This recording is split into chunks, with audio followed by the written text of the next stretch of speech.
नमस्कार, मैं मंजू लुधियाल और आप सभी का स्वागत है खबर में। जनसंख्या नियंत्रण नीति को लेकर अब बयानबाजियां शुरू हो चुकी है, लेकिन मुस्लिम समुदाय, उलेमा, उनकी क्या राय है वो जानना बेहद जरूरी है।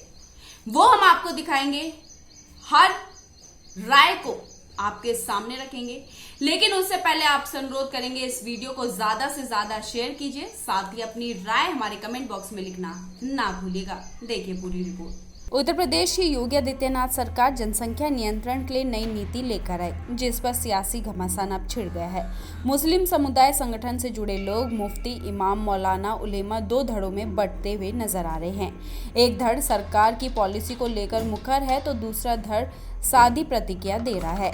ऐसे में प्रदेश सरकार से जुड़े लोग खुलकर जनसंख्या नियंत्रण नीति का समर्थन कर रहे हैं। दारुल उलूम देवबंद के मोहतमीम मौलाना मुफ्ती अबुल कासिम नोमानी ने कहा कि 2 या उससे अधिक बच्चे को जन्म देना इंसानी हुकूक है, ऐसे में इसे रोकना मानव अधिकार खिलाफ बताया। उन्होंने कहा कि जिनके 2 से अधिक बच्चे होंगे उन्हें सरकार की सुविधाओं से वंचित किए जाने की घोषणा उन बच्चों के साथ नाइंसाफी है। इसमें उन बच्चों का क्या कसूर? उन्होंने कहा कि हम यह जानते हैं कि यह कानून इंसाफ पर आधारित नहीं है और यह गलत है।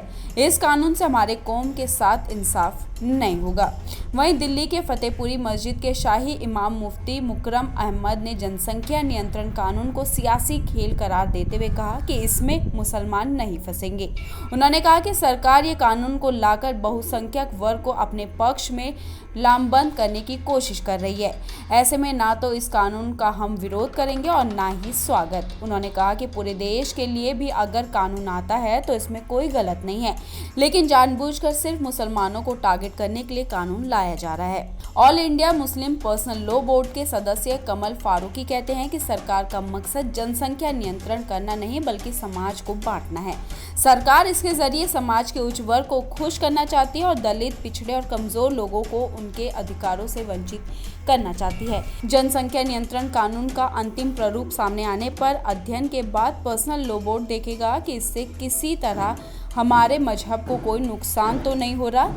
इसके बाद बोर्ड कोई फैसला लेगा। फारूकी ने कहा कि जनसंख्या नियंत्रण की बात है तो पूरी दुनिया में देखा गया है कि शिक्षित होने पर लोग स्वयं बच्चे कम पैदा करने लगते हैं। उनके साथ कोई जबरदस्ती नहीं करनी पड़ती। सरकार को कानून बनाने से ज्यादा लोगों को शिक्षित करने को लेकर गंभीरता से काम करना चाहिए। समाज में शिक्षा आएगी तो खुद ब खुद लोग इस दिशा में सोचेंगे और हमें लगता है कि वो भी इस दिशा में ही सोचेंगे। ऑल इंडिया मुस्लिम मजलिस मुशवरत के महासचिव मौलाना हामिद नोमानी कहते हैं कि जनसंख्या नियंत्रण कानून का मुसलमानों से कोई लेना देना नहीं है, क्योंकि मुस्लिम समुदाय का प्रजनन हर हिंदुओं से कम है।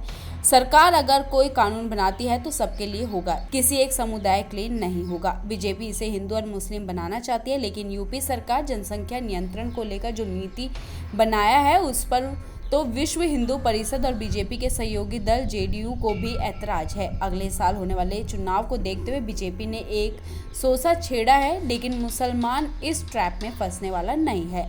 अल इमाम वेलफेयर एसोसिएशन के राष्ट्रीय अध्यक्ष इमरान हसन सिद्दीकी ने जनसंख्या नियंत्रण कानून को लेकर बड़ा ऐतराज जताते हुए कहा कि इस कानून से समाज के एक वर्ग को दूसरे से बांटने की कोशिश की जा रही है। उनका कहना है कि इस्लाम में जनसंख्या नियंत्रण पर स्पष्ट है कि अगर पति पत्नी दोनों की सहमति बच्चा पैदा नहीं करने की है तो बच्चा ना पैदा करने पर रोक नहीं है, लेकिन दोनों में से कोई एक भी बच्चा पैदा करना चाहता है तो दूसरा उसे रोक नहीं सकता। सरकार कानून के दम पर जनसंख्या नियंत्रण कानून करना चाहती है जो इंसानियत के तौर पर कतई सही नहीं है। लखनऊ के मौलाना खालिद रशीद फिरंगी मैली जनसंख्या नियंत्रण कानून को लेकर कहा कि सरकार को कानून ऐसा लाना चाहिए जो सबके लिए फायदेमंद हो। इस कानून से मुसलमानों पर कोई फर्क नहीं पड़ने वाला, क्योंकि मुस्लिम समुदाय सरकारी नौकरियों में ना के बराबर है। इससे सबसे ज्यादा प्रभावित बहुसंख्यक समाज ही होगा। मुसलमानों से देश की आबादी नहीं बढ़ सकती। 2011 की जनगणना से साफ जाहिर है कि मुसलमानों में प्रजनन दर में कमी आई, तो ऐसे में बढ़ती जनसंख्या के लिए मुस्लिम जिम्मेदार नहीं है। वहीं उत्तर प्रदेश की योगी सरकार के राज्य मंत्री मोहसिन रजा ने कहा कि जनता की सिफारिशों के बाद कानून लाया जाएगा। उत्तर प्रदेश में जनसंख्या पॉलिसी बहुत जरूरी है। हमारी सरकार ने इस विषय पर जनता से भी राय मांगी है और इसके बाद ही हम इस कानून को लेकर आएंगे। हमारी सरकार मुसलमानों को टोपी से टाई की तरफ ले जाना चाहते हैं, लेकिन विपक्ष चाहता है कि वो अशिक्षित रहे, मुसलमान ऐसे ही फेरी लगाते रहे, रद्दी खरीदते रहे, कबाड़ खरीदते रहे और छोटे मोटे पंचर और परचून की दुकान पर बैठे दिखाई दिए। खबर के लिए ब्यूरो रिपोर्ट। तो ये थी पूरी खबर। कई लोगों ने जनसंख्या नियंत्रण नीति का समर्थन किया तो कई लोगों ने अपनी राय रखी और कई लोगों ने विरोध भी जताया। ऐसी खबरों को देखने के लिए हमारे चैनल को सब्सक्राइब कीजिए, साथ ही अपनी राय हमारे कमेंट बॉक्स में लिखना ना भूलिएगा। धन्यवाद।